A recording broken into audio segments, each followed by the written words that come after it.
एक दिन शाम का समय, प्रदोष का दिन, प्रदोष काल, भगवान देव अधिदेव महादेव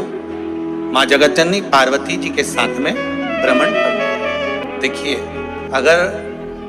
प्रदोष का व्रत नहीं कर सकते, प्रदोष के दिन आप व्रत नहीं कर सकते, मान लो आपसे भूखा नहीं रहा जाए, प्रदोष का व्रत नहीं कर सकते, प्रदोष के दिन आप भूखे नहीं रह सकते, मंदिर भी नहीं जा सकते, दिया भी नहीं लगा सकते, तो शिव महापुराण की कथा कहती है कि प्रदोष के दिन, प्रदोष काल में अपने ही दरवाजे के पास देवाधिदेव महादेव का स्मरण कर लक्ष्मी की वृद्धि के, कार्य सिद्धि के,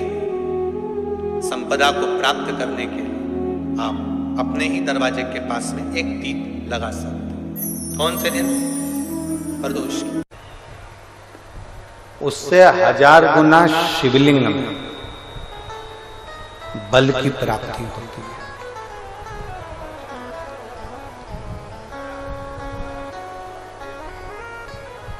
प्रदोष के दिन यदि आपको कहीं से शमी पत्र मिल जाए, प्रदोष के दिन यदि कहीं से आपको शमी पत्र मिल जाए और प्रदोष काल में, प्रदोष का जो समय होता है, शाम का जो समय होता है प्रदोष काल, 4 प्रदोष 5 प्रदोष आप कर देखिएगा कि आपका कोई काम है, कोई नौकरी के लिए आप अप्लाई कर रहे हैं, कोई समस्या बड़ी विकट आ गई है, कोई तकलीफ, बड़ा गला पकड़ रहा है बेटा, कोई तकलीफ विकट आ गई है, कोई समस्या विकट आ गई है, प्रदोष के प्रदोष काल में अगर एक शमी पत्र भी आप घर के शिवलिंग को, अब ये करने के लिए आपको मंदिर के शिवलिंग नहीं जाना, अपने घर में जो शिवलिंग, चाहे वो स्फटिक का हो, पारद का हो, कंकर शंकर का हो, लकड़ी का हो, जो शिवलिंग तुम्हारे घर में, कांच का हो, चाहे वो नर्मदा के कंकर का हो, नर्मदेश्वर हो, पाषाण का हो, जो शिवलिंग, चांदी का हो, सोने का हो, तांबे का हो, पीतल का हो, जो शिवलिंग तुम्हारे,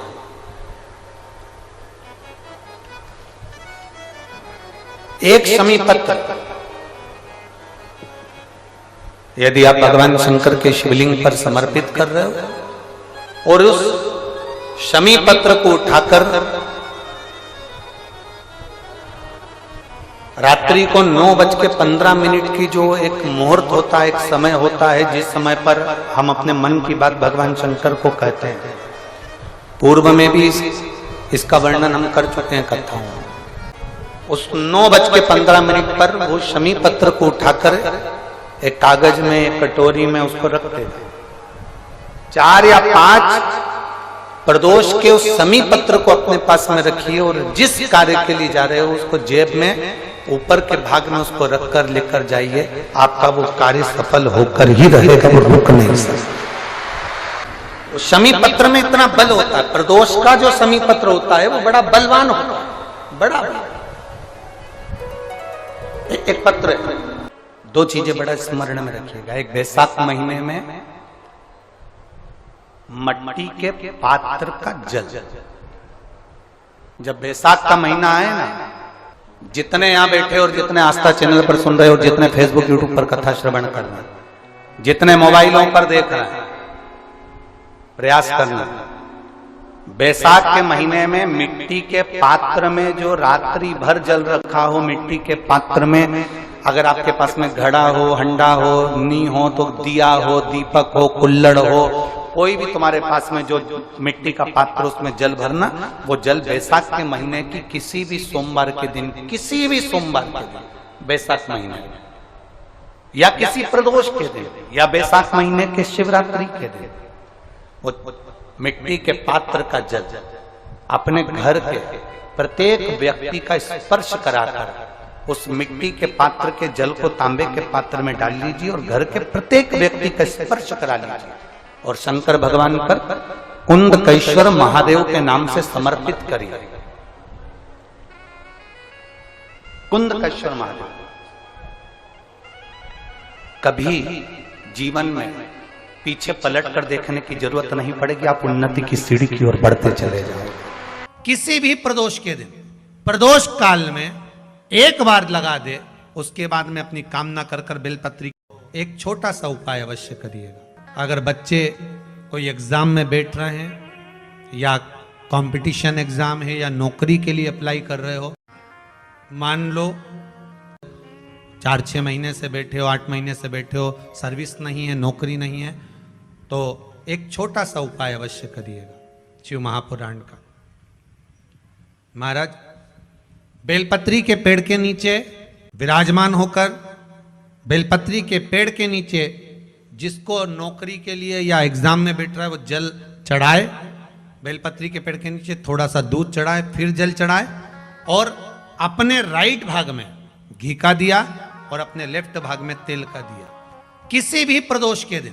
प्रदोष काल में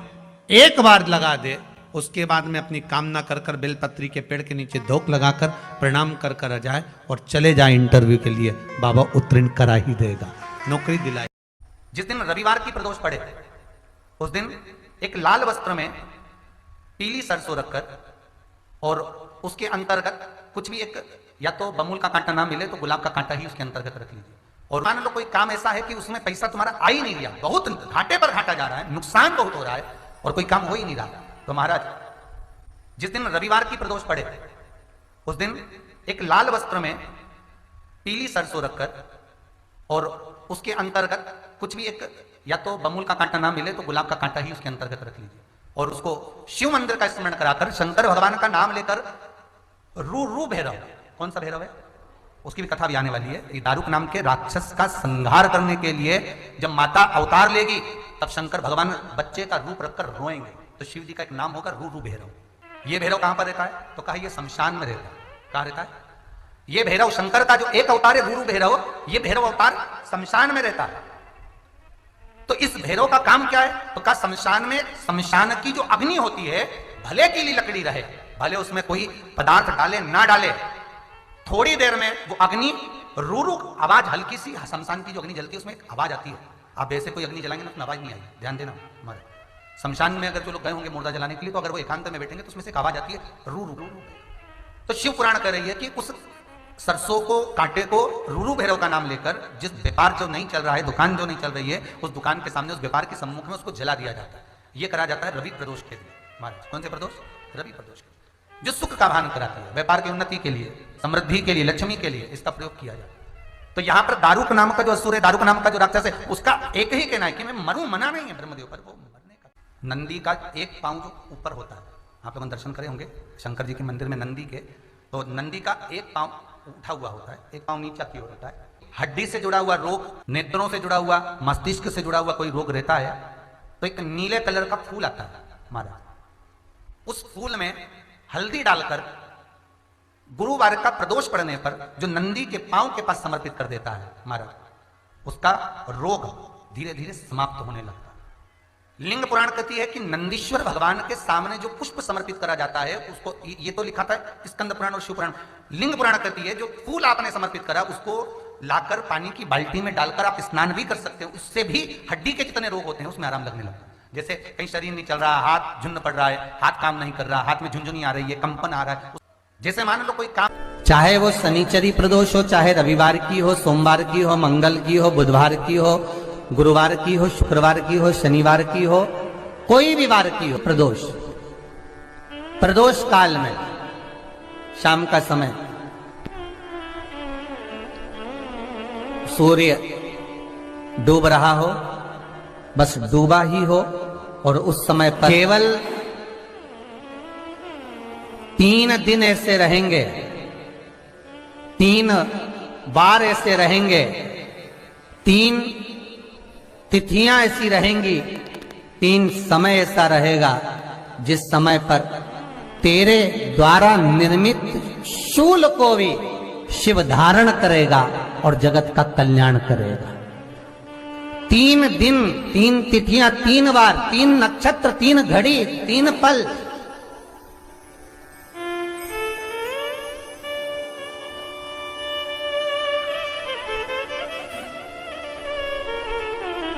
जिसमें बाबा शूल भी धारण करते हैं, और शूल अकेले धारण नहीं करते महाराज। जो धतूरा होता है ना, दर्शन करें धतूरे के, कांटे कांटे सा होता है धतूरा, तो वो धतूरे के साथ में बाबा शूल धारण करते हैं, बेलपत्री के शूल को। ये बहुत बहुत आनंदमय कथा है महाराज जी। जिसके जीवन में हमेशा कांटे ही मिले हैं। बेटी बड़ी हुई तो घर में मायके में दुख देखा, और मायके से गई ससुराल में तो ससुराल में दुख देखा। ससुराल में भी दुख देखने के बाद में भी पति को बहुत कुछ काम खुलवाया, बहुत धंधे खुलवाए, नौकरी लगवाई, पर वो पति बार बार छोड़ कर आ गया, बार बार तकलीफ भोग रहा है, बार बार कष्ट भोग रहा है। फिर थोड़े दिन काम करता है, थोड़े दिन छूट जाता है, फिर व्यापार में बढ़ता है, फिर छूट जाता है, फिर कोई दुकान खुलवाई, थोड़े दिन अच्छी चली, फिर वापस वहीं घर पर आकर बैठ गया। अर्थात उसके जीवन में वो शूलता चल रही है। तो बाबा देवाधिदेव महादेव कहते हैं, ये 3 घड़ी, 3 पल, 3 नक्षत्र, 3 समय, 3 दिन में जो शूल मुझे समर्पित करता है, उसके जीवन से मैं शूल हटा देता हूं। वो 3 दिन लिखे स्कंद पुराण।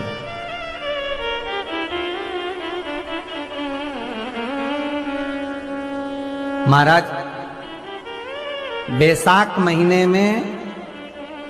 जो प्रदोष आती है, बैसाख के महीने में बहुत ध्यान से सुनना भाई, जो अपनी जिंदगी से बहुत तंग आ गए हो, परेशान हो गए हो, कष्टमय जीवन जी रहे हो, बहुत दुखी हो गए हो, उनके लिए ये स्कंद पुराण का चरित्र फिर मिले ना मिले, आप प्रेम से सुन लो भाव से। पहला, बैसाख महीने की प्रदोष, चाहे वो शनिचरी प्रदोष हो, चाहे रविवार की हो, सोमवार की हो, मंगल की हो, बुधवार की हो, गुरुवार की हो, शुक्रवार की हो, शनिवार की हो, कोई भी वार की हो, पर बैसाख महीने की प्रदोष, प्रदोष काल में शाम का समय सूर्य डूब रहा हो, बस डूबा ही हो, और उस समय पर सूर्य के डूबन के तुरंत बाद बाबा को धतूरे के साथ में बेलपत्री ना चढ़ाते हुए, बेलपत्री के वृक्ष के 7 कांटे बाबा के शिवलिंग पर समर्पित करे जाते हैं महाराज, अपनी जिंदगी में अड़चनों को हटाने के लिए। फिर आप जिस व्यापार में उतरे, जिस व्यवसाय में उतरे, जिस नौकरी में उतरे, आप दिल से करें, आपको तरक्की मिलेगी। आप हार नहीं सकते, नीचे नहीं आ सकते, उन्नति पर ही चढ़ेंगे। एक वैशाख मास की प्रदोष। दूसरा, शिवरात्रि के दिन मध्याह्न का समय महाराज, जो बड़ी शिवरात्रि होती है माघ की, बड़ी शिवरात्रि के अंतर्गत मध्याह्न का समय, दोपहर के ठीक 12 बजे, चाहे फिर वो कोई भी दिन हो महाराज, शिवरात्रि जिस दिन पड़ रही हो,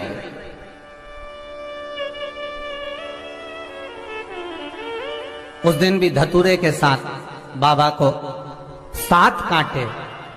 बेलपत्री के वृक्ष के समर्पित होते हैं महाराज। इसमें आप ये वाले जो कांटे हैं, जो शिवरात्रि के दोपहर 12 बजे वाले हैं, अगर कोई मदिरा पीने वाला हो, व्यसन में डूबने वाला हो, कोई जुआ खेलने वाला हो, कोई गलत वैश्यावृत्ति करने वाला, या अपने मार्ग से विचलित कोई व्यक्ति है, उसके लिए भी ये कांटे बहुत काम आते हैं महाराज।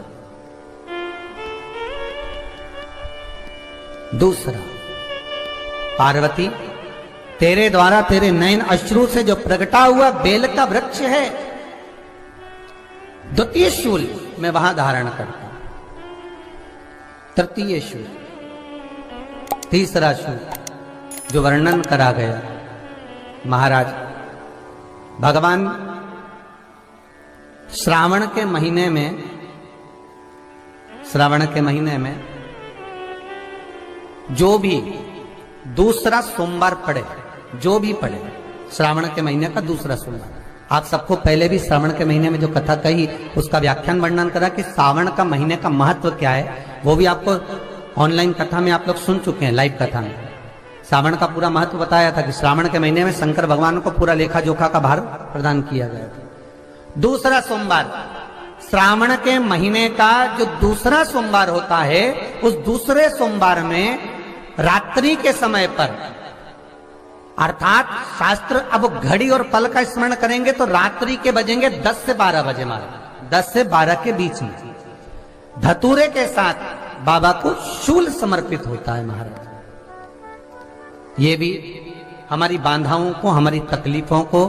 व्यापार व्यवसाय के लिए, नौकरी सर्विस के लिए, बहुत सारे एग्जाम में आप बैठ लिए, गवर्नमेंट एग्जाम के लिए बैठ लिए, नहीं हो रहा, ये 3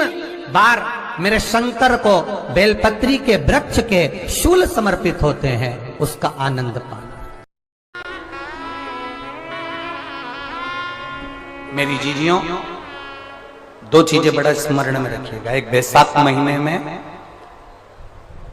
मट्टी के पात्र का जल, अभी क्या चल रहा है? फागुन। अभी क्या चल रहा है? फागुन। जब बैसाख का महीना आए ना,